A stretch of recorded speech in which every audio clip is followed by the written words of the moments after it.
All right. And I think at some point this will probably just end up on the organizing part of the website in case people are wanting to return to it and learn more about what research actions are. What you see on the screen is what we are covering during this time. First of all, like why are we offering a training on research actions? In what context would you use research actions? What's the purpose of research actions? You're going to hear this over and over again. And then like, what are actually research actions? Like, what do you use them to do and to learn? And then what does one look like and sound like? And then what can you do with this? So even if right now you're like, Godfrey has said this phrase, research action, multiple times or whatnot. I have no idea what he's talking about, but I'm here. I signed up for this. It'll become clearer as it comes together over the next few slides or so to just set the stage for what research actions are useful for. Just so you know a little bit about me, my background is in education. I'm a former public school teacher, and I turned into an organizer because there are so many laws and policies that are governing our schools and students' and families' lives that are written by people who have no business writing laws and policies for folks who, in particular, are going to public schools in low-income communities or in communities of color. And so the work that I do tries to spread these tools of organizing and advocacy and democracy so that more folks can take part in civic engagement efforts, including being at the table to help make laws and influence the policies that are being passed in our communities. So research actions are a tool that you can use in an entire process of organizing, and which brings us to why are we having this training right now? Um, for a number of reasons. So LA Forward has sort of relaunched a lot of its issue groups and regional groups at the beginning of this year. I can't believe it's almost April. So I suppose like the first quarter of the year is almost finished. And as people are beginning to organize, they're wanting to meet with different folks in their community who might know a little bit more about the different issues that are coming up in their regions in housing, transportation justice, climate justice, et cetera. And so research actions are a tool to help folks build relationships with folks who would know more in our communities and in our power structures about various issues. And there are also ways to begin to actually show our power as well. There's a lot of things that they want from us as community members in as much as we need what's in their heads and what their offices can do. So there is a power exchange that happens in the course of a conversation.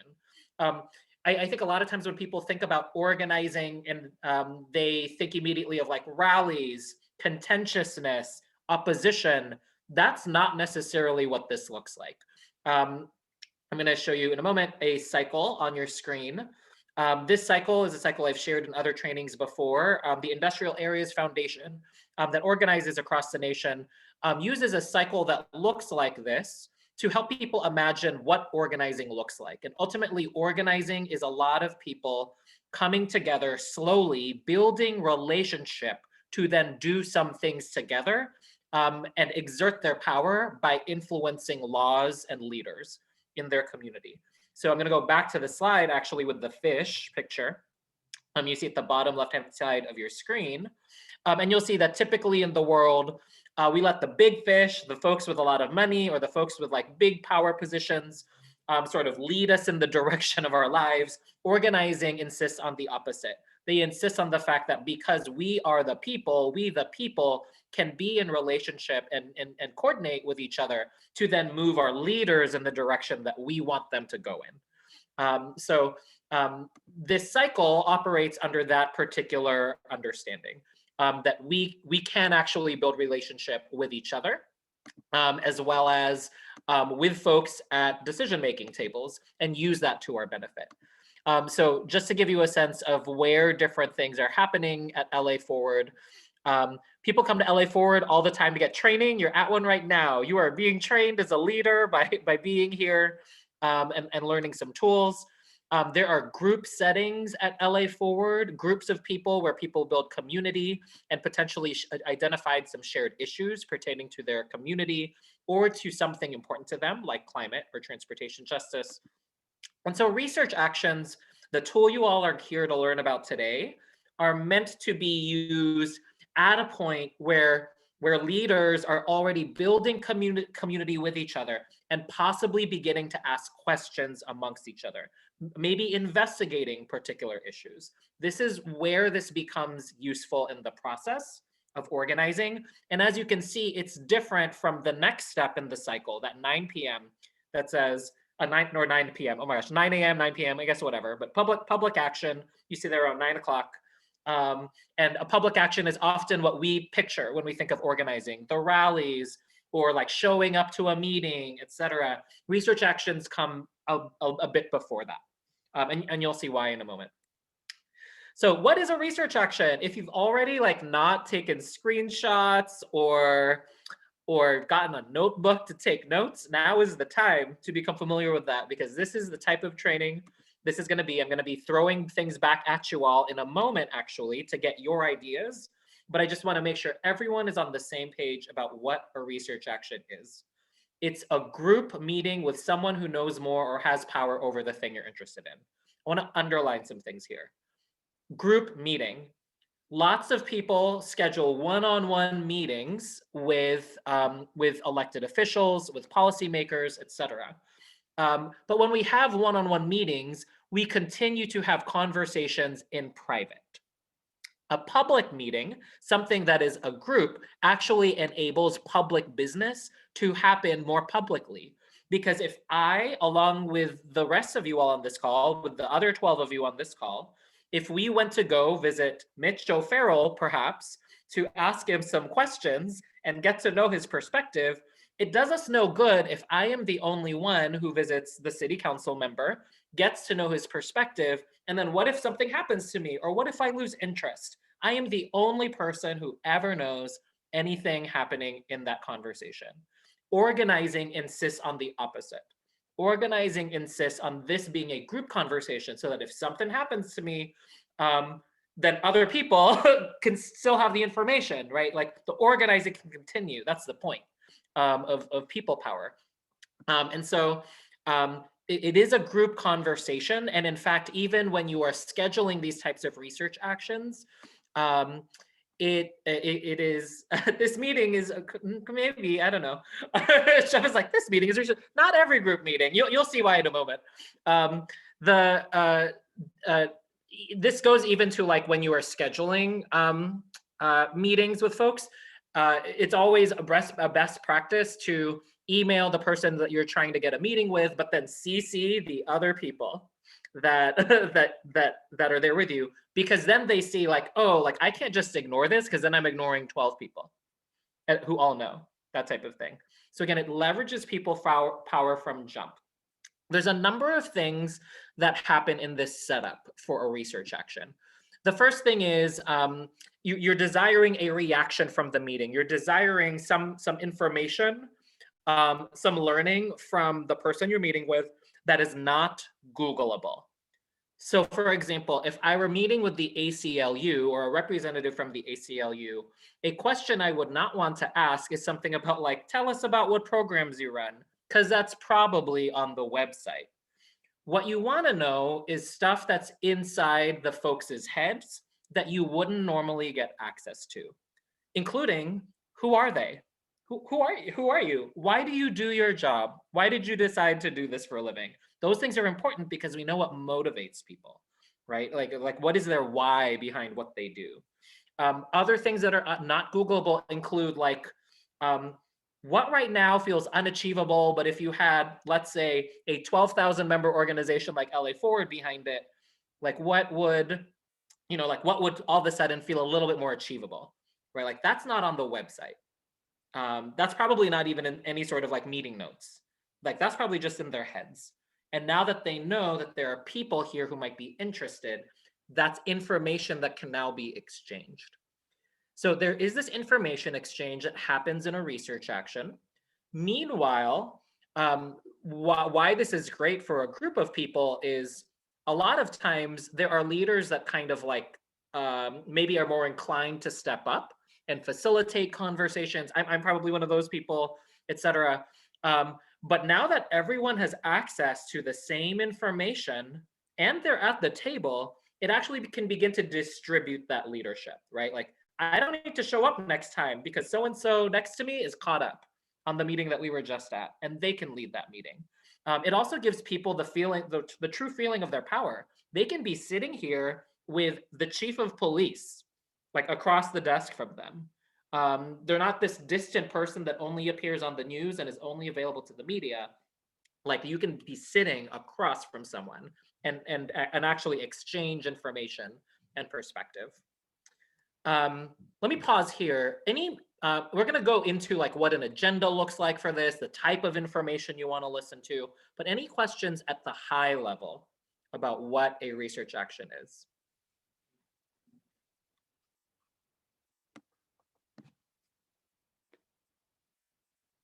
All right. Here are a couple of examples, and I'm going to ask you all to create an example together. So I actually was on a research action just 2 hours ago, two and a half hours ago via Zoom, because I'm working with a group of teachers and students who are trying to improve supports for for immigrants in LA Unified in particular. Often when we talk about support for immigrants, we jump to the federal level or the county level or the state level, and we forget the fact that like a school district like LA Unified is responsible for hundreds of thousands of kids and families. And so the list you see on your screen is a list of the groups or type of people that in this single campaign of organizing, this group has met with.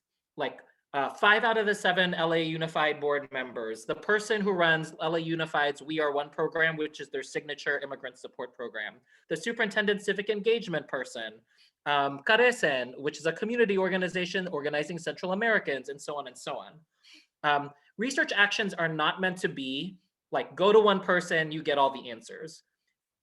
Research actions are literally you engaging with everybody on the power map it's putting yourself on the power map, honestly.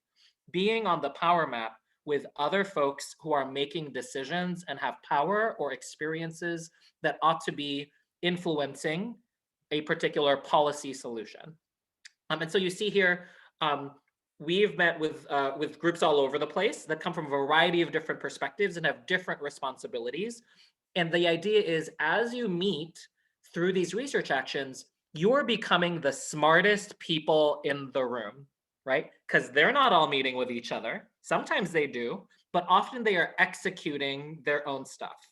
You are triangulating information so that way, as you go through all of these research actions, you're then able to actually say, there's this one thing we can take action on by June 30th that will improve conditions. And here's how we know that, because so-and-so said this, like these two groups said that this was possible.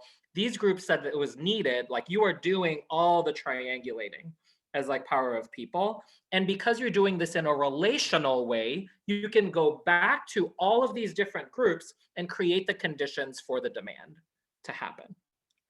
Let me pause here. In a moment, I'm gonna show you some examples on the screen. I'm gonna want to hear who you would want to meet with for particular issues. But any questions about the selection of who you would want to use research actions with? I get to use Two Faces to judge whether or not this works. So thank you, Two Faces. Kelly and Cassidy. It's fine. If y'all are eating, that's cool. You know, you do you. Thank you, Will. But it is helpful to be like, okay, like, or do people have questions now? One question I have quickly is like, I get that it's a collective thing. And you made the point that because it's a collective thing, you can sort of delegate responsibility for follow-up actions because everyone's up to speed. So would you define follow-up actions where it is one-to-one research actions, if it's like part of that like collective agenda? If it's a one-on-one is a one-on-one, a one-on-one is not a research action. I think that's just like, so a one-on-one can be a next step, like, hey, like go catch up with so-and-so, catch them up. Cool. But it doesn't necessarily build the power of the group in that way. So they are connected. So actually, I think, did I put this in here? Yeah. So you can see that a lot of the one-on-one stuff comes a little bit earlier in the in a typical organizing cycle, and people are meeting each other for the first time one-on-one. So it's fine to continue to have one-on-ones as you do these group meetings, but typically I wouldn't consider them necessarily research actions. They could exist within the phase that you're in of research actions. The reason why I put this slide here is because I want to be clear that the research actions that the research action meetings that you all can do, and like Jeff said, like you feel like you can do that as a regional group. Yes, absolutely. Help you build an agenda ultimately, right? I think a lot of regional groups right now at LA Forward, or even issue groups at LA Forward, are trying to figure out like, what is the campaign that we want to work on? And in a moment, I'm going to introduce something called 3 windows theory to help us think through that.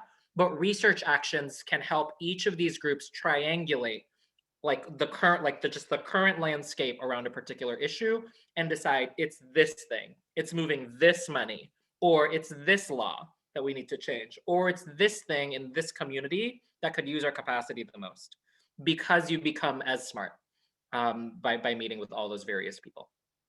It's also different from if you, sometimes people are like, well, you know, like if you're doing work in education, if I go back to this list, like I don't see students and families on this list.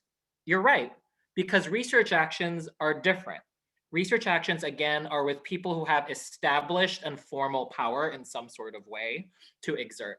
Where I would put like conversations with students and families is actually earlier on around this build community kind of area and creating team. In fact, I would hope that students and families are joining you on those research actions. With the folks in power. The idea is to continue to engage your base over and over again, including yourselves, because you are part of a base, and bringing everyone into the process as much as possible. Let me pause there. Any questions there additionally? Yeah, I do. Yeah. So like you're saying, a lot of the like pretty much besides like climate issue groups, we're all kind of building, right, and rebuilding. And like looking at criminal justice, which like I'm a part of right now, we're really in this phase where we're like just going to groups and listening to their meetings. Like we're not even like talking to them yet. Like it's kind of just like, let's hear what you're doing, right? Like let me attend your meetings, like see what's happening. When do you make that transition? Like, would it be like, okay, I've attended a couple of these meetings, I get a good idea of what they're doing, I'm now going to invite them to come talk to my group?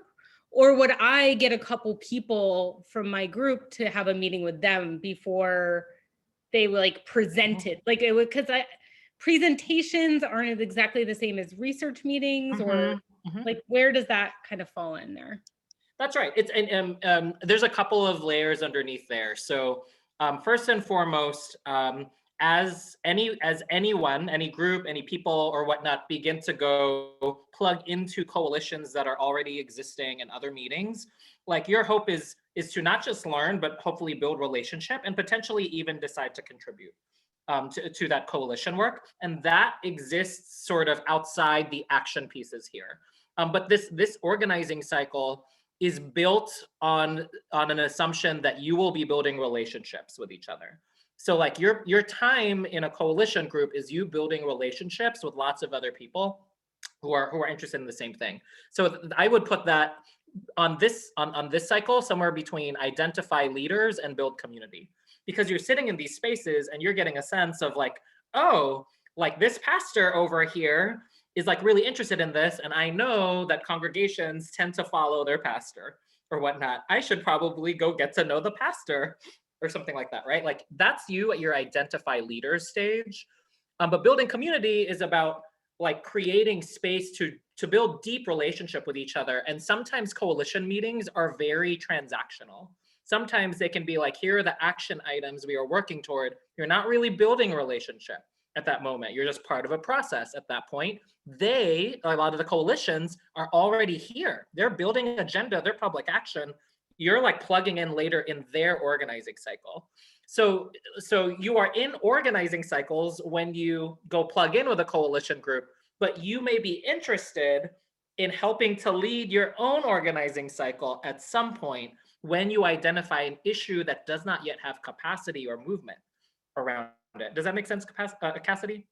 Like, Yeah, definitely. And I think we're definitely at a place where like we're not looking to reinvent the wheel, right? Like we want to see where we can plug into someone that's like, okay, we're getting this thing on the ballot and we need to like collect signatures and we just need bodies and we need education and we need these things, right? And so I guess like the question is like when like because we are still forming and like we aren't like do we have to wait till we're further in the kind of like building community like how far in the building community process should we be before we go to the research action like part? Because like right now, like criminal justice, we've had 2 meetings, right? Like we are a small group, we have a committed group of leaders, but we have a ever ebb and flowing group of like random, you know, not random, but like people figuring out if they're interested or not, right? Yeah. Like when do you reach that tipping point where you know like, okay, now we're at a point where we should like see how we can help? Or like it kind of seems like chicken and egg to me too, right? Like I also feel like if I have an action, I might be able to get more people to join my team if I have a direct, solid action where I'm like, we are phone banking for the next month for this thing. Come join us. Right? So like, does it matter how many people? Or if it's like me and 2 people are like super pumped, we do a research action and then we can maybe get more people on board or... So again, multiple in what you said. No, this is good. I'll answer your most pressing question of like how many people for research, or at what point are you ready to do research action in a moment. But one thing I want to point out in what you said is you had a really great intuition that like sometimes an action like a phone bank to get someone elected or a ballot initiative passed attracts a base, can build that base, can then create a space for relationship with that base. And then you're starting to organize from there. That's absolutely right. And I think that's a great reason to start perhaps by joining coalitions first and seeing who you bring along from your own communities, from LA Forward, et cetera. So you can see who sticks. Then you decide at some point, like in addition to meeting with this coalition, let's also meet separately. And like, and I don't know what you would talk about necessarily, but there can be a separate space at which point then you're beginning to build on your own, as well as continue to build with a current organizing cycle, maybe current action. I think that's super smart. Your intuition is right in that there's no like magic number aside from more than one for a research action. Like when we say that a small group of people can be very powerful, that's very literal. People do that all the time. Oftentimes, these are white and affluent and men, right? Like a small group of people can be very powerful together. So there's no reason. Is it a research action with 2 people if you're both from the same organization? It's still 2 people theoretically. I mean, like one person, it means that it can continue on without you. The more people, the better, right? It's also, it's not just about distribution of power. It's also a show of power. Your organization is taken more seriously the more people are there. An ex of mine used to organize with immigrant workers here in LA around wage theft issues. And he coordinated a research action, not with 2 people, not with 6 people, but with 70 folks who came to literally just ask questions together. But imagine then being the city on the receiving end, being like, oh crap, there's like 70 people here who have questions. We better have answers, right? Or if we don't have answers, we got to be responsive to them. That is like the power exchange that is possible with a research action. So yeah, you can go with 2 people, you go with 3 people, 4 people, but the more people, the better. And imagine then how powerful those 70 immigrant worker leaders feel to be like, yep, we could go meet with the city. We can go do that. That changes your life. Like the way you look at how you live in the world to know that you can do that. And that's organizing. That's the power of organizing. Even without winning anything, you're already winning in many ways. Let's do some examples together. Thank you for more faces like in the crowd. And it's also fine if it's not there. I just put 4 examples here and we don't even have to go like from top to bottom here. These are just ideas, right? Like if you are wanting housing for unhoused folks in Venice, green space in Koreatown, accountability for the sheriff's department, free fares for Metro, just like for any of these, what are some of the ideas of people you would want to meet with? Like take when you come off mute, share the one that you're attracted to and say like, I think I would want to meet with these people.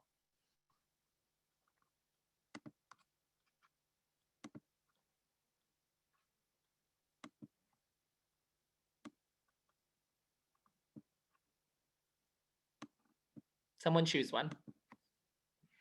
We can do it together. Housing for unhoused folks in Venice. Great. Thank you, Irvina. So who might know something about that?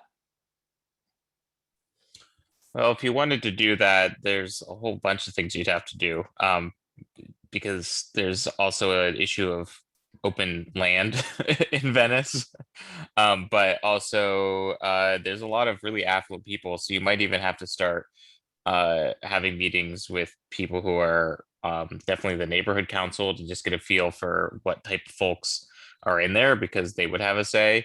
There might be some HOA meetings you could sit in on. I'm sure there's probably a bid over there that you could probably meet with to kind of get a sense of how people are reacting to the encampments.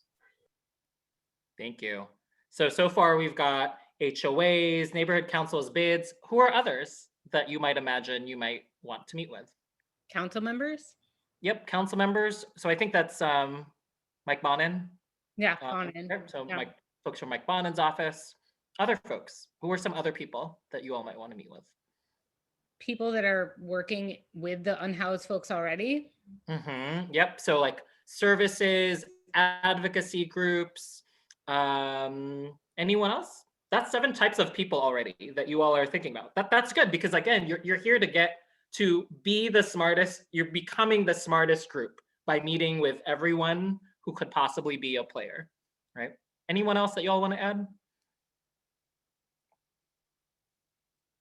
Okay.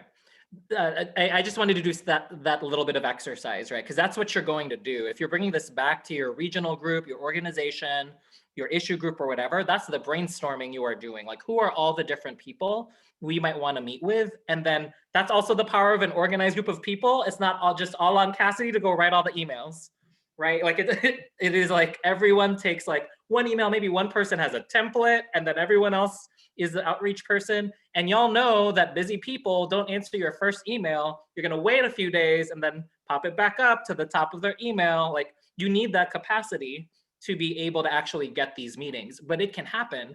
Again, I've worked in education organizing, and I was working with a group of teachers and students who wanted to meet with the chief of, at the time, it was a surprise to me. It's no longer a surprise now with everything that's happening, but LA Schools police chief, because there's its own police chief for LA Schools, and they wanted to meet. So literally I wrote a cold email, and within 5 minutes got a yes. When can we schedule? Like sometimes we can over intimidate ourselves in reaching out as community members. Sometimes there are definitely policymakers and decision makers who have been intimidated by their experiences with organizing groups before. I've also felt that. Like, I have felt that some folks at City Hall have held their like cards really close to their chest because they've been burned in the media, on social media, et cetera, and they're scared to engage as a result of that. And that's why it is also important with this email to set a tone of like, we've just got questions, curiosity, things like that. I know a lot of times, like I did last night, sometimes you just send out an email and just like, this thing should not be happening. That's not the way that we open this particular type of outreach out. Okay. So now we're gonna talk about what you would wanna learn from the research action. This is different from what you would put on an agenda. What I'm about to show you is how I want you to be thinking in a research action. So if you have a piece of paper or just wanna do a screenshot or something, there's this thing called 3 windows theory. Can you raise your hand if you've already been in one of these conversations with me? I feel like I've introduced, okay, yeah, so two folks. Sorry, maybe I can ask you questions. Do any of you want to explain it? Do any of you all want to explain 3 windows theory? I was gonna say, I feel like I learn something new from you every time, Godfrey, so. continue. Okay, well, we'll try. All right. No pressure, no pressure. So three windows theory is a framework in which there are literally three windows, and you see that these windows are open or can be opened. The idea is you want to open each three of these windows, so that way, if I were trying to shoot a bow and arrow, I always say that I'm Katniss Evergreen, Hunger Games. I'm trying to shoot a bow and arrow through all three windows. They have to be open all at the same time. And what happens is in government, these windows are opening and closing all the time, right? We're gonna go, and that's gonna come to life in a moment as I give some examples. But I want to, oops, I did not share the other windows, like three windows. So there are three windows, a problem window, policy window, and person window. I'm gonna go through each of these one by one, share some examples. And then after this, we're going to talk about where you all see these windows open or closed for various issues in Los Angeles. Again, the goal is to identify when all three are open.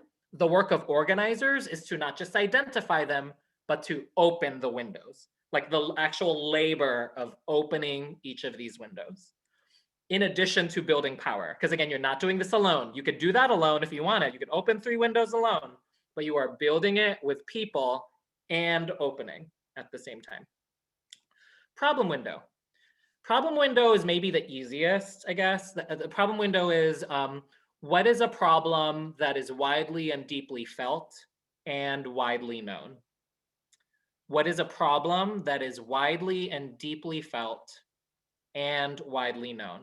So an example that I give here often is thinking about police brutality.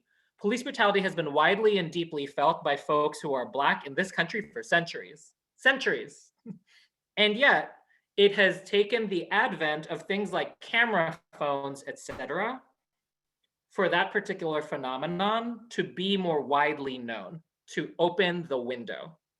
And so like media there and social media and then op-eds and organizations all lifting the window open at the same time began to make possible some action that unfortunately was not as possible before. So widely and deeply felt and widely known. Often things we will encounter issues that are one or the other. Politicians love to choose issues that are like maybe known but not felt. Like no one cares if the toilet paper is one ply. I don't know. You know, like what are the problems that like are both felt and known? So that's that window. I do actually care that it's 2 ply or more. So that's me.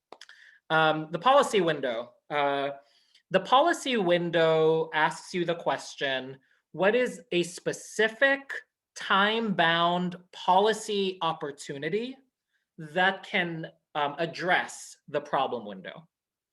So in an organizing life that I was in a couple of years ago, I was working on school to prison pipeline issues. School to prison pipeline issues often around discipline processes that tend to send students into prison, but through many different routes: suspension, out of school suspension, expulsions, etc. I was organizing with a group that eventually was able to identify an $11.9 million contract that kept open a facility that was owned and built by the Corrections Corps of America, the maker of private prisons. So there's this facility made by the folks who make private prisons that Houston Independent School District was sending overly suspended students to, calling it an alternative school. That was just practice, like for decades, practice. Just be like, we're going to send students there after they're overly suspended. Instead of expelling them, we will send them to this facility. The facility had a 87-to-1 student-teacher ratio.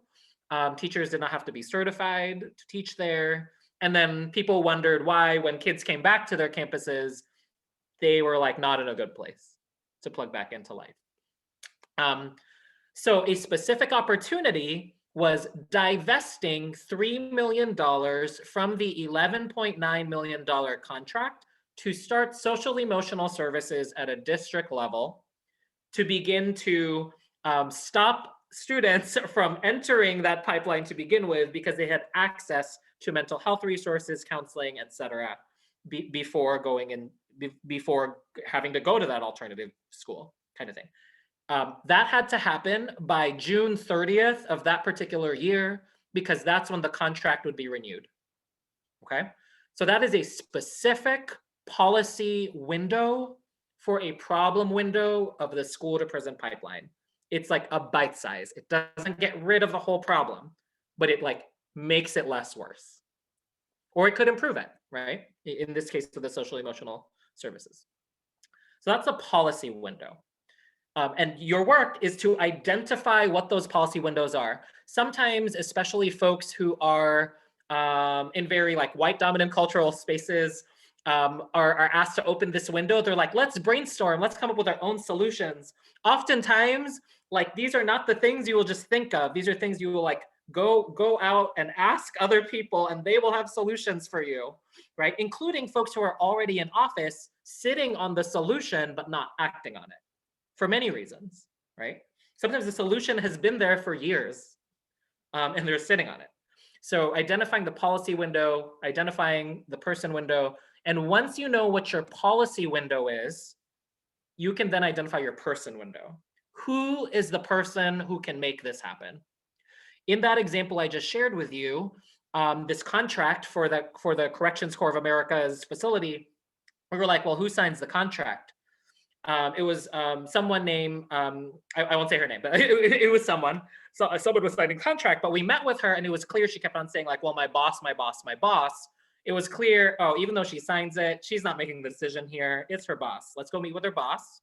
We met with her boss. Her boss was super open to divesting the $3 million, but said, we need to get it passed through the school board. So then there's the school board becomes the person window. And then the person window is actually like the ideal situation you're in is instead of spreading out across all of the board members, is there one who can get the others on board for you, right? That way you like focus more of your power on one person. Sometimes that's not possible, but like when you can identify one person, then you've got 3 windows open. You've got your problem window open. People know about the problem, feel the problem. You've got a particular solution that has a deadline, and then you know who your person is. That's when you take action on that person that you've identified to be able to make the change happen. All of those conditions, says 3 windows theory, all of those conditions must be true for you to feel good about taking strategic action.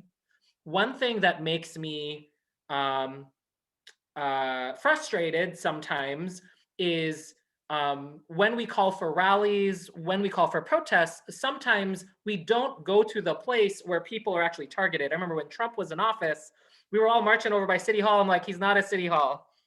Like, he's just not there. It's great. It's fine that we're in community together. We're building relationship. We're getting our frustrations out. As long as we're clear on that, cool. But if we expect this rally to make the change, not going to happen. Because like that you're at the wrong window for City Hall at that point, right? Questions about 3 windows theory?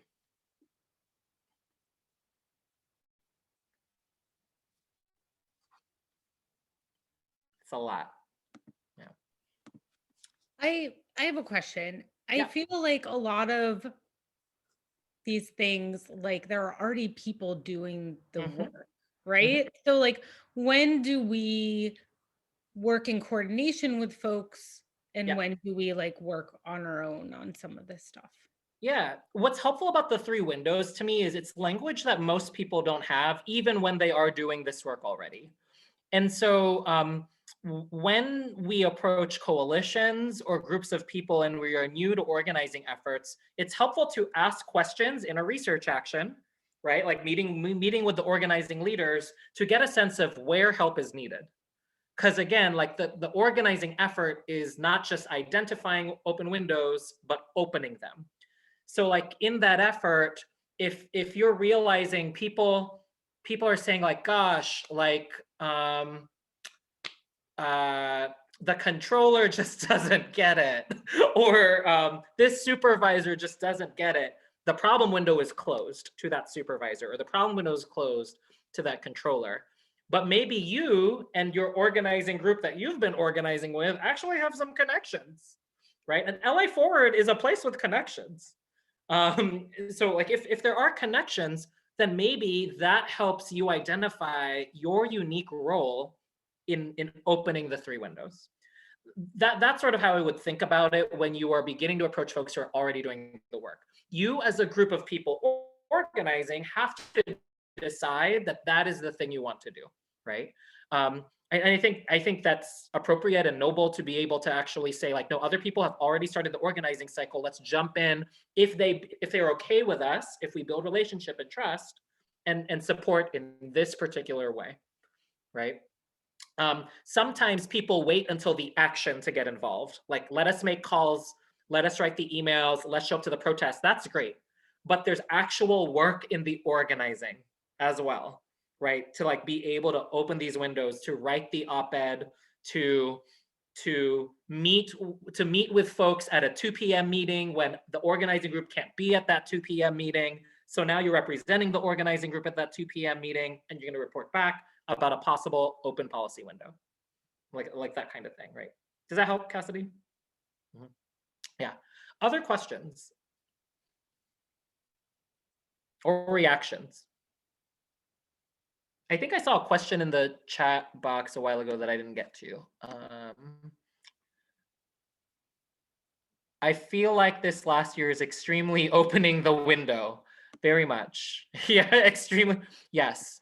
Like the fact that the news last night was covering what was happening at Echo Park was opening multiple windows at once, continued criminalization, folks not being housed, Project Room Key not working, multiple open windows at once, but many policy windows to be opened, right? Like different, like stopping the police last night or trying to halt the fencing is good. Those are good things to do and does not solve the policy issue that allows for this to happen and can happen again after this. That is also how these 3 windows can be helpful. I also see that Jeff said that one of the problems with this on a hyperlocal level is many things are a very small timeline. Timelines are really hard, right? I'm like that school group with LA Unified that I'm working with right now. Gosh, like it's about to be April. They're solidifying the budget right now. Like I know this. I know this from having gone through organizing cycles. It's going to be really hard to try to get anything through this year. So I'm working with them to set up on a campaign for the next school year's approval of a budget, which then wouldn't even impact until the following school year after that, right? So like being timed in the process of budgeting or electing new people is like super important. I find specificity is hard for large groups. I met often. Yes. What do you mean by specificity? Yeah. What do you mean by specificity? Yeah, I can give an example. So I just moved here from LA, so my examples are mostly New York, but like I run a partnership in Bed-Stuy in New York because that neighborhood has the highest rate of out of work young adults. And we've had a group that's been coming together who really cares about that statistic for like 3 years. It is a lot of people across a lot of different functionalities and a lot of different, groups, but sort of like narrowing down like what the problem is there that we're actually trying to solve beyond just like feeling bad about that statistic being high has been a challenge because there's a lot of competing agendas. Mm-hmm. Yeah, it is very hard. And it's also overwhelming, right? Like even the idea of like criminalization policing, like I just mentioned, overwhelming. Where to begin? Like there's 1,000 different policies. And so it really is like a group decision to say, we're gonna focus on this for now, because there's an opportunity a month from now, and we've got this power with these groups, let's go to that one. There are organizing efforts that aim for the highest possible thing. And that is, I don't ever want to limit anyone's imagination about what's possible. And you just know how much more power you need to get that to happen, right? LA Unified's divestment of $25 million from their school district took years, right? Like if you imagined asking 5 years ago, they wouldn't even have come close to like considering that at all. But like folks kept hanging on to that, are still hanging on to that because $25 million is not 100%. And so there are people still working toward it, but taking what they can in whatever moment they can. And that is ultimately what happens in organizing. Yeah. Other reactions or questions? Okay. I want to do some examples. Do y'all want to do breakout groups or do you want to stay here? Up to y'all. Go ahead. I like everyone here. Okay. I know everybody really wants We it. will be a will-led program right now. And I mean, it is just going to be an open space. Like, what are some of the problem, policy, and person windows that you are aware of right now? Like, what feels like these windows are open, these windows are closed? In any issue, not even the ones that we have on the screen. What windows are open? What's closed? I feel like with criminal justice, we have a open and close with Gascon, right? We got Jackie Lacey out, which is an open. So there's things that we can do, but accountability always seems to be a kind of closed window to some extent, right? Like how do we keep people accountable? But I think that could be like a really great open window that like we need to figure out how to take advantage of that window while it's still open. Mm-hmm. There's a person in the person window who ran to be a target, basically, ran to be a target. Yeah, and so like, what are the specific policy windows that we think Gascon could make happen, and prioritize while he's there? That's the challenge right now. And maybe there are policy windows that are being opened already or are already open, like that he knows about that he's not pushing, which means there's additional work to be done. Or ones that he is pushing, but people are pushing back against, right? Like there are like things that he is proposing, which people are like prosecutors and stuff are in upright revolt, being like, no. Yeah. Like, you know. Well, then he's not the person window. Right. He's not the person. But then that's the policy window that's open with him then. Yeah. Yeah. The policy window's open, but maybe he's not. Maybe I've never been a prosecutor, so I don't know who leads prosecutors, but doesn't he? I don't know. He does, yeah. Yeah. Anyway, so there's something there that is like not either not the right policy window or not the right person. There's something there that isn't happening. Yeah. Jeff, you have your hand up. One of my policy open windows that the problem in person is not open is the vacancy tax. Mm-hmm. And it's something I always say to people, and like, wait, that's something that's being considered. And it's like, yeah, it could have been on our ballot, but city council, kind of dragged their feet with it. And just what a vacancy tax is for folks in the room who might not know. Yeah, so during the summer, there was a city council file that was basically to mimic Oakland's vacancy tax program, which would essentially put a taxation on vacant units. This wouldn't be single family homes. And honestly, it would largely affect large luxury condominium units as far as Los Angeles, because it also wouldn't affect a lot of the RSO units that we have here.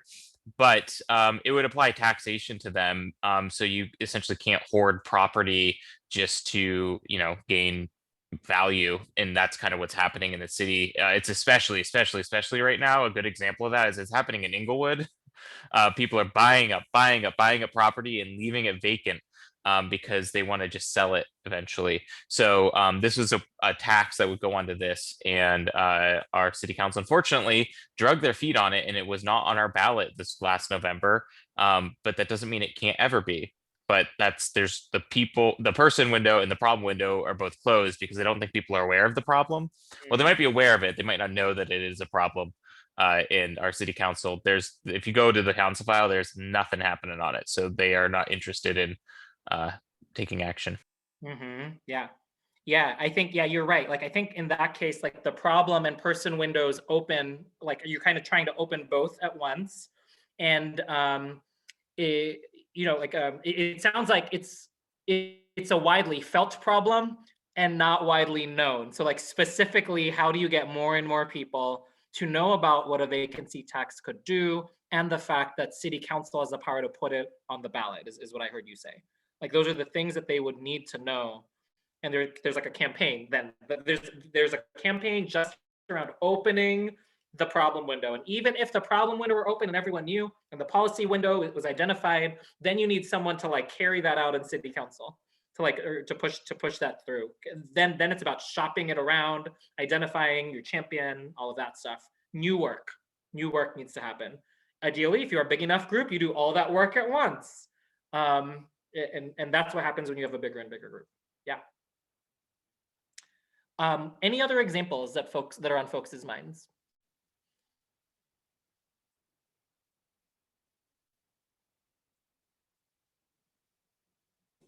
How about the issue of getting more of the pallet housing in different areas of the city? That's, I guess, a policy. I guess that could be considered a policy that's out and is happening some places, but depending on the neighborhood, they don't have someone to champion it. So depending on the neighborhood, there's not a person. And the problem of people not having housing is known, but I don't think knowing that this is a viable, maybe not solution, but something that could help isn't. Does that make sense? Yeah. So I remember, are you talking about like the pilot housing in the Valley? They have one in actually not far from me in North Hollywood, but there's other areas in the city where they're trying to get them, and people are pushing back. Neighborhoods are pushing back. Yeah. So yeah, I think your analysis is exactly right. I think the best policy windows, because I think a policy window of pilot housing, that is partially the policy window, but like that policy window truly opens when you know, like it is like getting the funding for policy, for getting the funding for pilot housing at this lot by this budget deadline, like that kind of like those are that's like more of the work even to be able to really like move it through. But yeah, in general, that analysis is definitely that's a thing. Yeah, and while all the other things are happening at the same time, and that's hard, right? The other thing that happens with this is like windows open and then they close because maybe a neighborhood was really interested in pilot housing, and then all of a sudden, I'm making this up, all of a sudden an earthquake. Nope, can't do that anymore. We're doing some other things now. Or oh, if like an elected official gets chosen for the Biden administration, if you know, like your windows close. So that is something to keep in mind here. It's like a game. You're just trying to keep all windows open at the same time.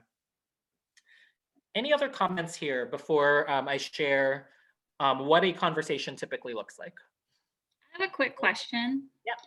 So like in the example of like say criminal justice, I'm thinking of like when there was that, I think that petition, the problem was over policing, and it was like the policy was like in libraries. And I remember all these librarians got together to remove the policing. And so they sent in like, you know, gathered emails, letters, had a meeting, and they've reduced it, the funding. So that's like kind of well done. But if you take the example of housing, like I think looking at the windows, it's like the problems here, the policies here, and it seems like the person like just seems to be difficult in establishing that. Is it that, so then is the work, do we as a group, like in the LA Forward structure, is it we as a group are focusing on like a specific person, like as a group, or we're focusing on specific, how do you guys have us do it? That's the housing justice group. If that's sort of the situation that it will be in, we'll have to decide that this is the thing that we want to work toward. And then at that point, that's like when those strategic questions come into play. If you decide like this is the thing we're going to dedicate our time to, coalitions know we are working on this at this point, work on that. I think the housing justice has just recently just started meeting again. So I don't actually know where the housing justice group is right now on any particular organizing campaign. If someone else knows on the call, please share. I think Irvina, the implication that you're making me think of is a lot of the times, sometimes our decision makers don't move because their self-interest is still kept by other people and not us, right? Like if they know that there are like particular housing solutions, but they're receiving money from real estate developers or whatnot that are going to keep them in power, then your initial target is not actually maybe the decision maker. Maybe it's actually like who their funders are, or maybe it's a law that would not allow that to happen, to sever that interest, to free up the decision maker from that. I know like a lot of times our target is like decision maker. Where's your morality in this? Like I kind of believe that too. And as organizers, if all you're focused on is the windows, this is not about changing hearts. This is about getting things done. At the end of the day, I think a lot of like activists and organizers are really wanting to like get on the right side, like change the way you think about the world, or we can just get it done. we can just like make the thing happen. Not everyone will agree. Not everyone, like, you know, they're not going to love you. The decision maker's not going to love you, but you got it done. That's the thing. That's a little bit more. I know that doesn't answer your question. If you were asking for a specific, like, where is LA Forward now? And I don't think that they're at that place even yet. I can say a little bit about, I'm in the housing justice group and the criminal justice group. Both are kind of in similar places where a list has been created of different organizations, coalitions that are already doing the work that we're interested in. And people have decided, okay, I'm going to be sort of a liaison to these groups. Like Cassie was saying with criminal justice, we've decided for now it's more about just attending whatever meetings and reporting back. And then with housing, it seems to be more about reaching out and making a connection, more of a, now it sounds like more of a one-on-one or one-on group versus group to group, but having some sort of research action moment. So that's where both groups are.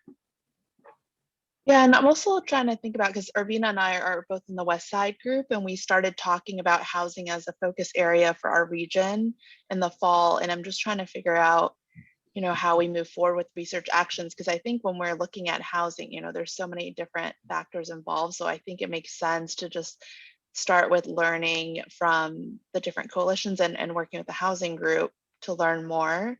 So just trying to figure out where to go from there. But I'm also part of the housing issue group, and we do have a subgroup that's meeting to talk about organizing work with the neighborhood council. So that might help us have something more targeted for our region to do as well. Yeah. I think it's still like, even if you don't feel ready to act quite yet, I think like it is perfectly time to begin building relationships, right? Like reaching out to a group next week might not get you a meeting for another month.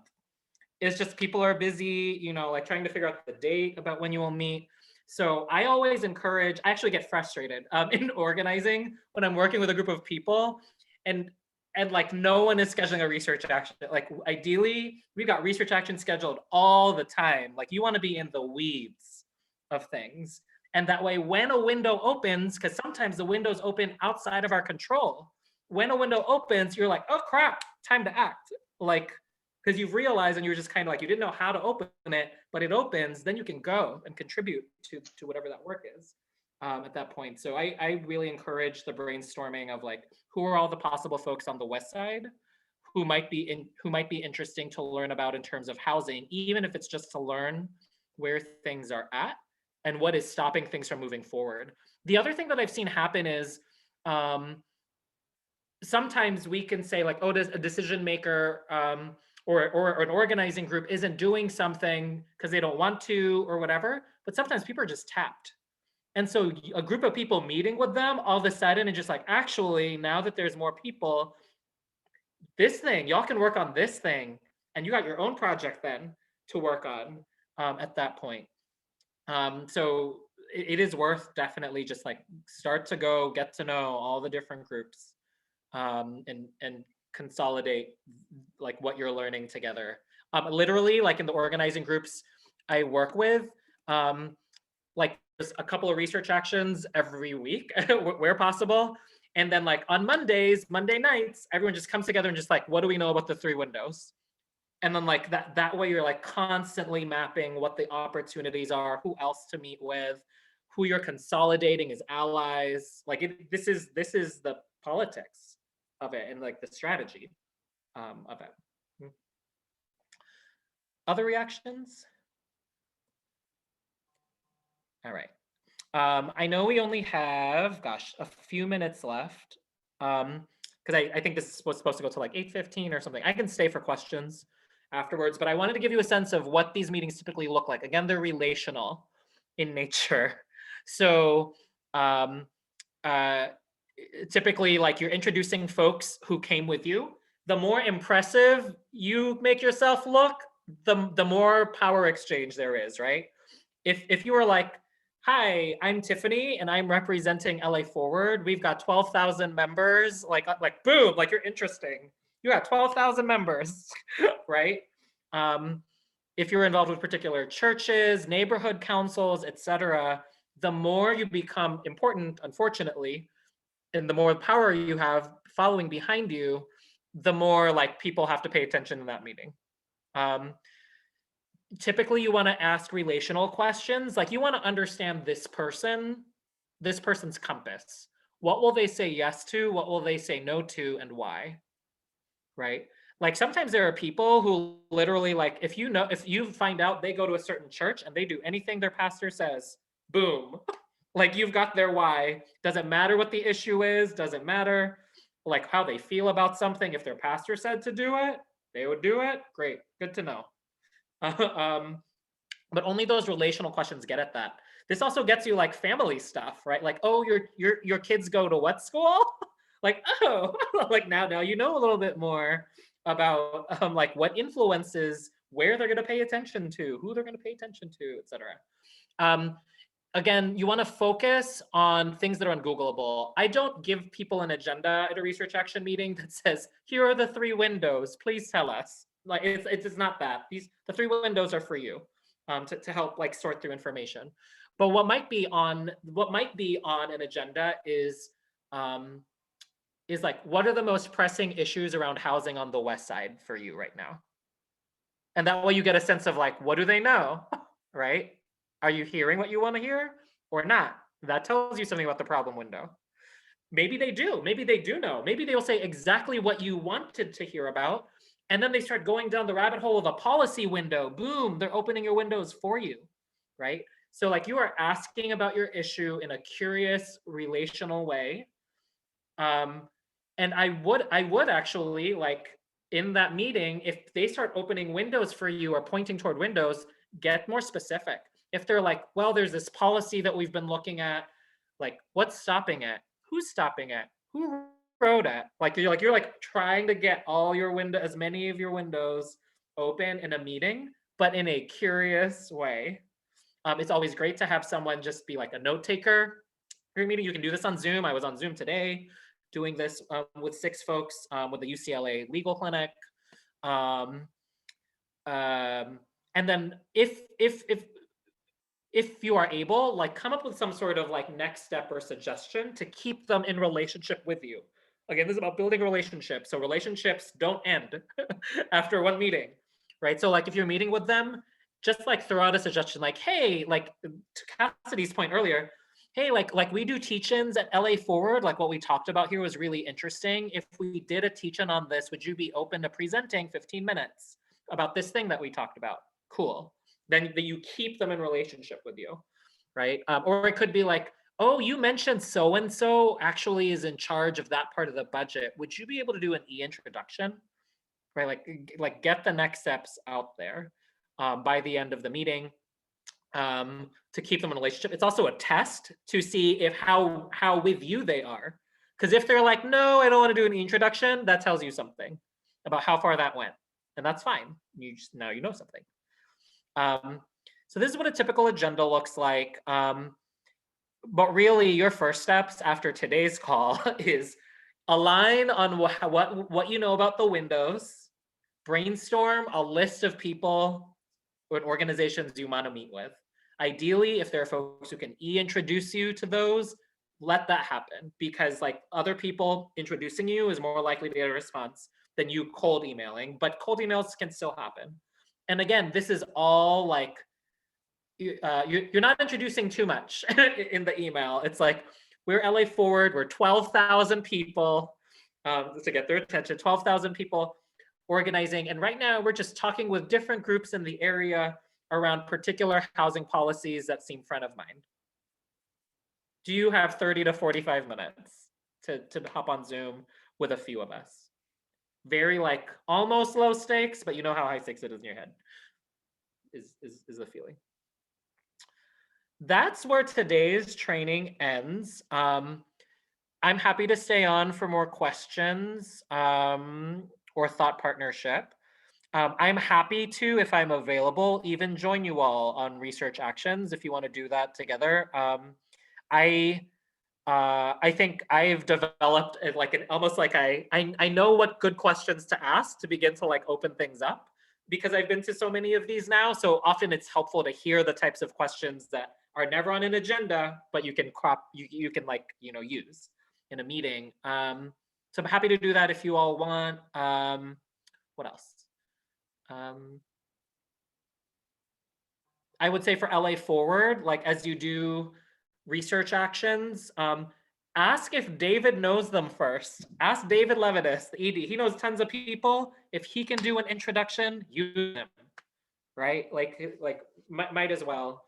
And then I think your regional group meetings and issue group meetings are great places to do report backs of all the research actions you do over the course of a month or so, that accountability piece. And I think maybe at the leadership hub, we could do like just like a cross check, because like if the same people are working on housing in DTLA and the West Side and y'all are trying to get to the same person, not a good look if we are trying to send 5 emails to the same person.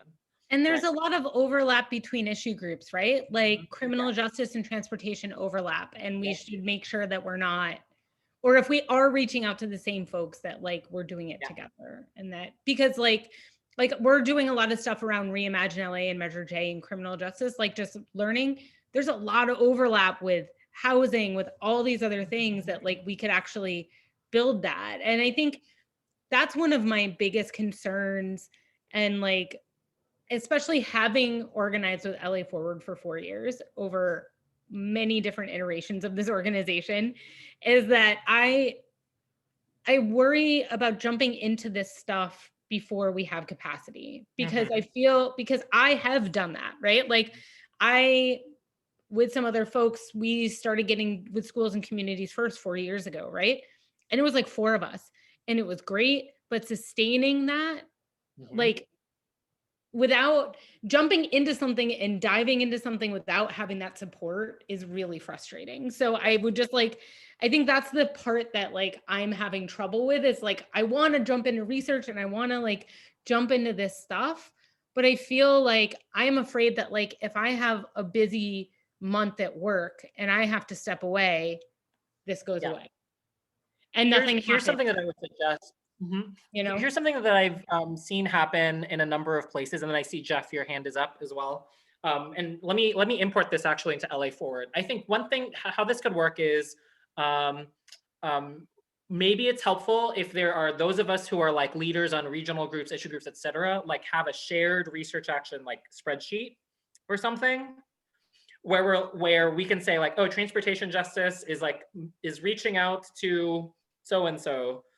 and so and so and so and so, and climate justice reaching out to so and so, so and so, so and so. That way, if there's already a name on there that you wanted to meet with, you like tag team, right? So I think that's one structure to maybe make that easier and to grow capacity around a relationship. I think a second step is once a group gets a scheduled meeting, I think it would be interesting actually to then email out to the Google group, the LA Forward Google group, and say like, hey, like climate justice and transportation justice have a meeting scheduled with so-and-so. Folks who want to attend this, join our pre-meeting on this date. And that way you get everyone on the same page too. You don't want people showing up, then interrupting with their own questions. You've got an agenda. You've got these 3 windows to open. Someone's gonna ask like, what about this? What about, nope, no time for that. You got limited time. So you need a pre-meeting and before the meeting and a debrief after that. But maybe that would help to open up the capacity, Cassidy. Like if we create that tracker and then use the Google group to invite others in, because maybe this is the thing that will like get them interested in Right. offering capacity. Because So- it is that chicken and egg, right? Like it is like action is what bonds people, right? Action is what brings people together. It's what gets people to stay and keep coming back. Yep. Yeah. And I just worry that that we dive into the work sometimes so quickly that we don't focus on that capacity and then we burn out, right? Mhm. So Yeah. Yeah. or we expect like we're just starting these groups and we expect people to come and stay, but they've only come to 2 meetings, right? Like how are we asking them to buy into something if they've only come Yeah. to like 2 And- meetings? And I imagine some of the bigger coalition groups who we really look up to experience the same thing, right? Like it's always like the same people coming. I'm sure they think that. And on our end, we're like, dang, you always have the same like 50 people coming. But like they need more people. But there are people who are just going in and out, in and out. So yeah, I think it's an organizing thing. Jeff, sorry, you've had your hand up. Mhm. Oh, no, it's fine. So I guess my question, and you can say, Jeff, we'll talk about this at the launch pad. Because I'm part of the regional groups. And although I am going to start attending the housing justice, but mostly in hopes of being a liaison with the regional groups. I guess what I'm thinking in my mind's thinking on the hyper local level is we're going to definitely have to be a liaison to these issue groups if we plan on doing any of this work on something in our region. I know there's definitely things in CD13, we just talked about Echo Park Lake, that are in my region that cross over to all of these other issue groups. But I guess, and this kind of goes into the capacity thing. For me with the regional groups, it's tough to get that capacity versus an issue group because even just by title, folks will know when they're going to an issue group what their goal is. Like if you're going to a housing justice group, like that no matter what action you're taking, that is the goal, is housing justice. And so for our region, I guess we're still even struggling to find that identity of what are we going to get, how are we going to build that capacity and motivate people to then jump on board, because right now we had a really good first meeting and we got people excited about things that are quick mobilizations, and I kind of mentioned that in the chat. But if we wanted to take on something like this, and there's plenty that we can do in our region that I think could fall under these like broader research projects, but how do we get folks to see that and gain that capacity to keep the ball going? Because I'm with you, Cassidy. Like I come in and out of my availability, and sometimes I'm like, I got all the time in the world, and sometimes like I'll see you in a month. And it sucks, but it's true, and I think we're all in that boat. And we already lost the capacity in my region once, and so it's like we're trying to gain it back. And with even just my time here, LA Forward's changed a bit. So yeah, I'm struggling of like, and maybe again, you can say we will talk about this, Jeff. Hold that thought. Let's talk about it in April. But I just, how do we get that next step of getting that capacity? So at the next meeting in April, I can be like, all right, folks, we're going to find a way to get safe parking in our region. And then we Yeah. start doing that. Yeah, I mean, like, I think my early idea, so next week, we have our next sort of regional groups huddle, or launchpad is what we call it, to plan for the next regional group meetings. My initial thought around the agenda for April is actually to train on research actions for each of y'all.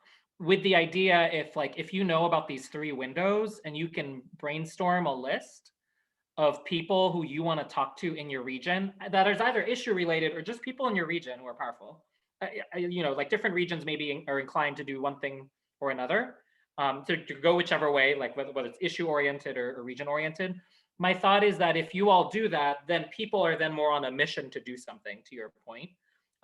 Hopefully that maintains more capacity, but I think it will be a constant challenge to keep people coming back. I think then we can market, if that were true of our April meetings, we could then mark, like the idea for the regional meeting in April would then be marketed as something like we're going to start meeting with leaders in our community. Come find out more. And then, because that's more interesting to people than just like a regional group. That's my early thought. We still have our leadership hub meeting on Sunday, so I really want to get to know what people have to report back about before like solidifying a direction. But do you all think on this call, and then Jeff, since you asked the question, if you think that would be interesting enough to at least maintain capacity and then be able to do something with that capacity such that it keeps going from there? What do you think? Yeah, I will say, I think we changed up, and maybe Matt even told you, we did change up the agenda a little bit in ours, and we tried to get people to talk. Even what we're doing right now is, to me, a really great way to get people to be engaged in the regional groups. So I think, yes, if we basically were like, we're going to get you engaged with people in our community, and that is the thing that you're going to take away from the meeting. So it's like, you come to this meeting, we're going to find a way to get you engaged with whatever groups in our community, and then we leave with them with basically be like, all right, you're gonna go talk to this, and you're gonna go talk to this, and you're gonna talk to this. Yes, I definitely think so, because for us, that's kind of what we ended up trying to do. Of like, all right, I was like, all right, we're gonna tell them to email Laura Friedman about this. We're gonna tell them to do this. So yes, my answer is yes.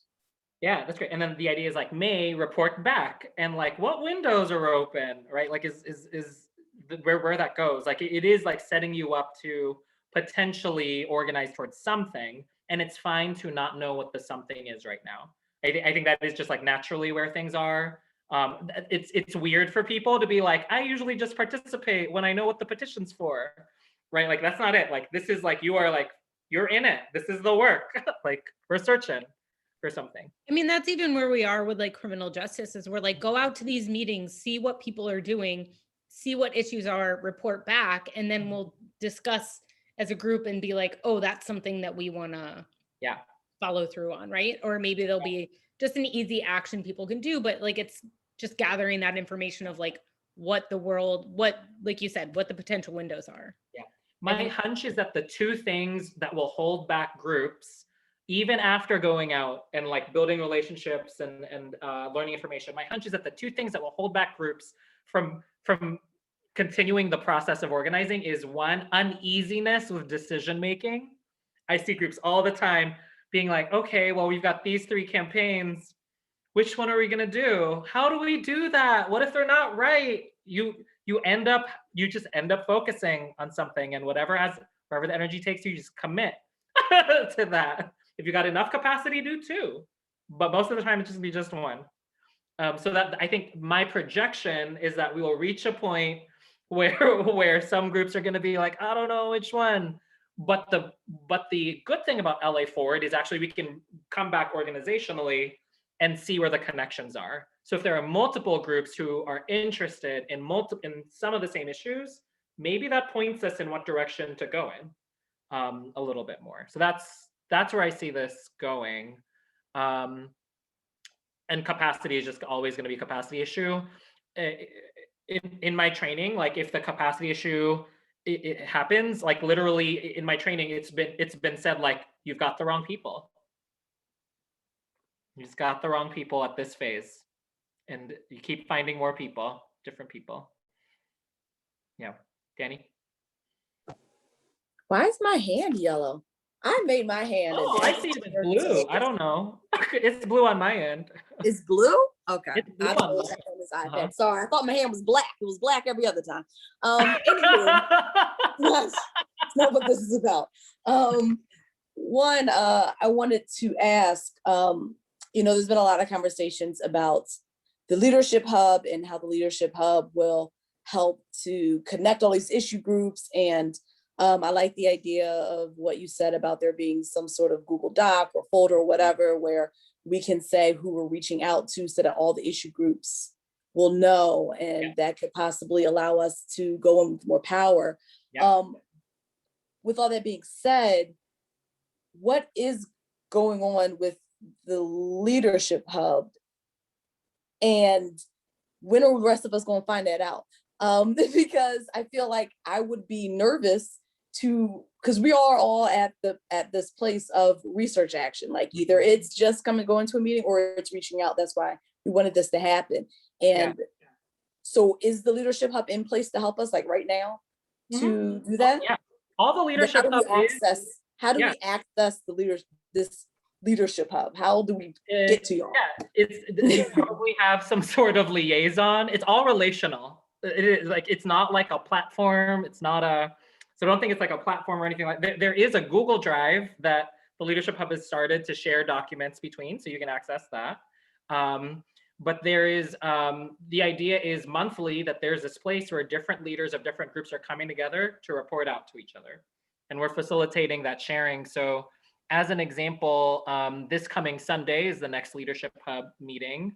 And like for a good 30 minutes of the agenda, it's literally just like what happened, like based on what the last regional group meetings were like, and based on what the last issue meetings are like, what are the types of teach-ins and events we think LA Forward could benefit from in April, May, and June? Like it literally is a place to like put together the pieces and create the path forward. And so like what you hear from LA Forward at that point, then like whatever lands on the calendar, whatever the events are, that all will have been generated at the Leadership Hub. But there's not like a message that says like Leadership Hub says, etc. But I also feel like we don't feel like they're reaching out to us. Like I found out about the Google Drive because I was like, hey, Sasha, do we have a G Drive? And he sent it to me and then I shared it with like our group. But like, I feel like it would be great if like there was just more like, how do we report to the Leadership Hub about what's happening and like what we're doing? And like, it sounds like what I'm hearing, what my hypothesis is for both of you actually, is that like, do you know who your Leadership Hub liaison is? No. I don't think we have one. Do we have one? My hypothesis was right. I was just like, oh, like that isn't a thing yet. So Dan, you're in the Valley, right? No? Yes, I'm in the Valley. Yeah, but we're in criminal justice. But we're in criminal justice. It's a whole issue group though. There are supposed to be liaisons for each group. Sasha knows who they are. Sasha is, so ask Sasha, who is your liaison? But that also is a good spotlight on like, oh, it would be great for Sasha to be able to share, here's your liaison, tell them they're your back and forth. They're your bridge to leadership, because we're gonna ask them on Sunday, what's your issue group been talking about? And we don't know who, and we've had 2 meetings and I don't know if that person, let me see. One person has not come to either, like we had different turnout for both our meetings. So. It's typically someone who's already involved. So it's typically like not anyone who would be special at all. Like it's like for the regional groups, a lot of the liaisons are just the regional group leaders. That's it. But let me see. I'm gonna look it up. We can take it offline. We can take it offline. Yeah. I didn't mean to take over. I didn't mean to take over that. It was just in talking about reaching out to people and doing so, not overwhelming them with 10 different LA Forward emails, about different things.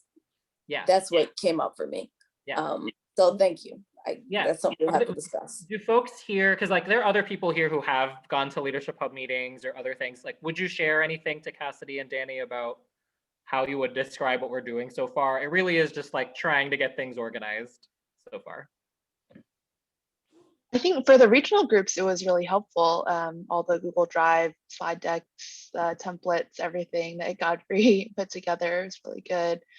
So looking forward to see how it goes next in the next sessions.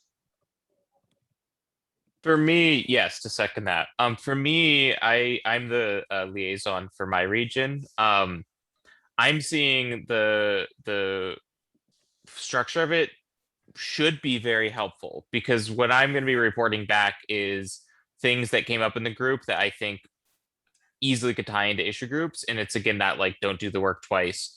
If there's something that someone brought up, I'll bring it up at the leadership hub meeting, and then maybe someone from one of the other groups would be like, oh yeah, we're already talking about that. And then in the April meeting, I can be like, we talked about this. If you want to, jump in on that, go to the meeting. Here's the next meeting. Here's the email of whomever is the contact for that. So at least I think it should be very helpful for a lot of this that we're talking about on this meeting.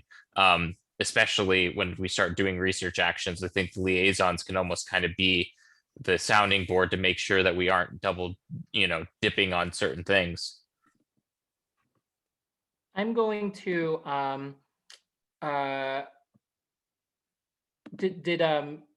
I can give you all the Google Drive where like where things live, in case you all want to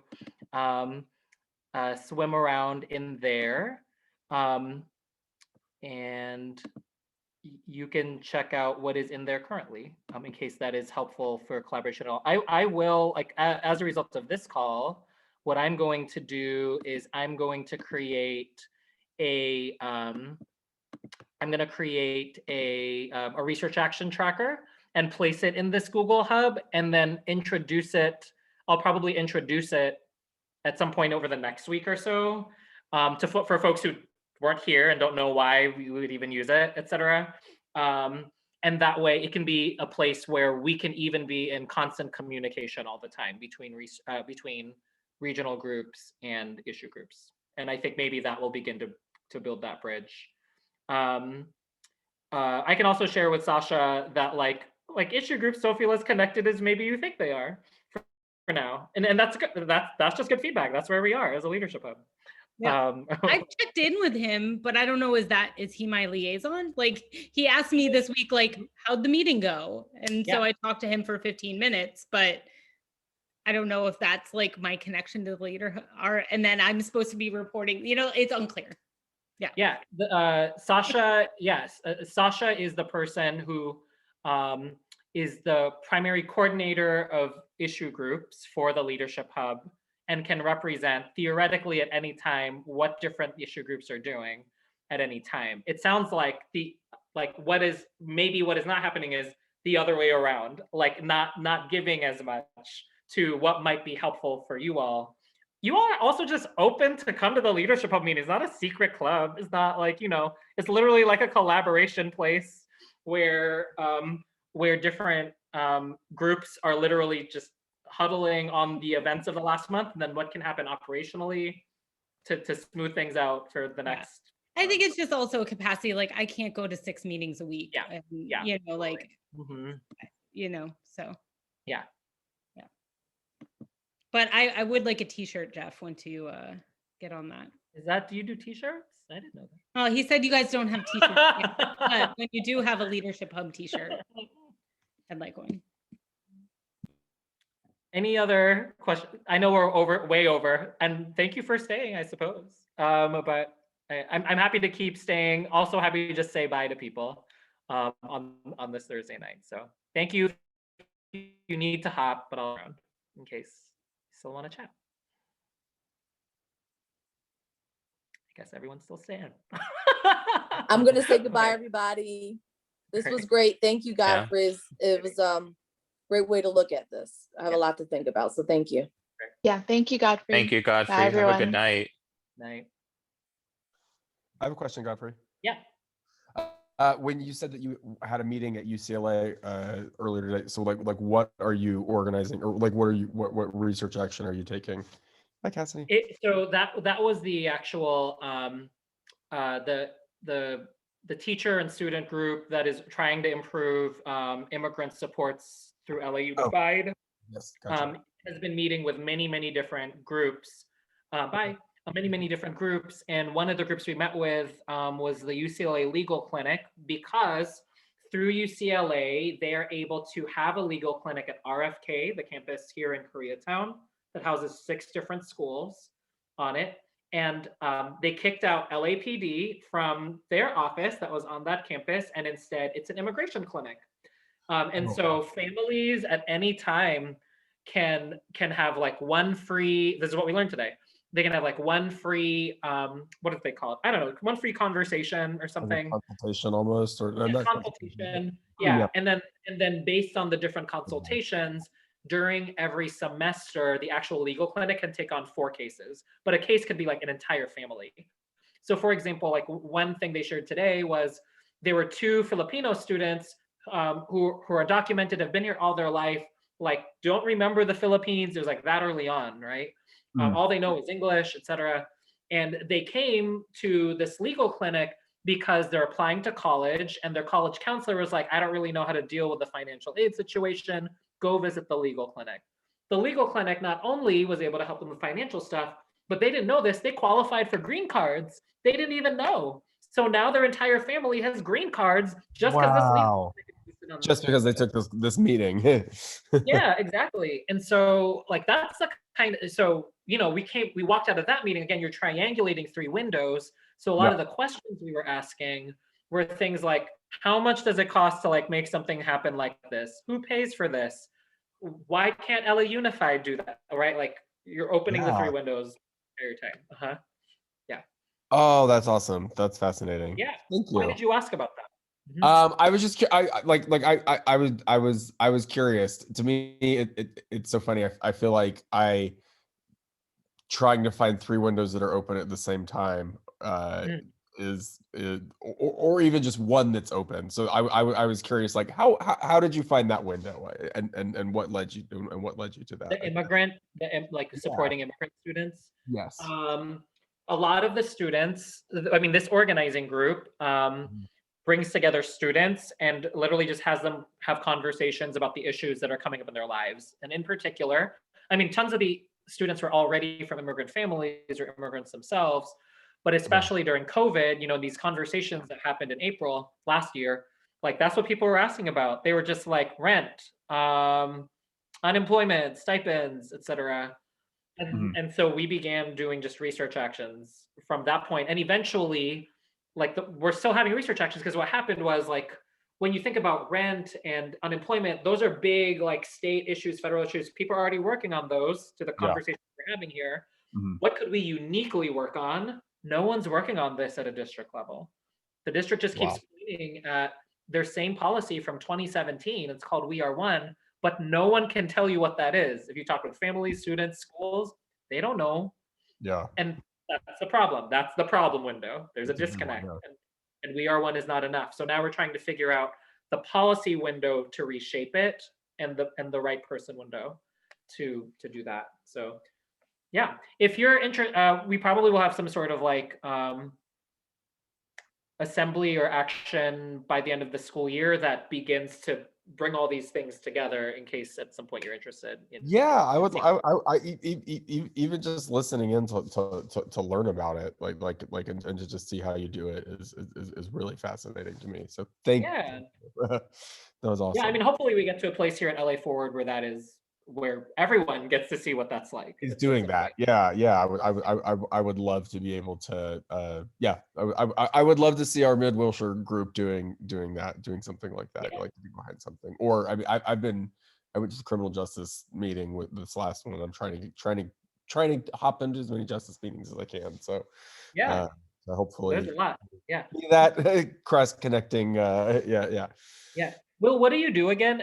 Like that you have time to go to all the different justice groups? I am an unemployed writer.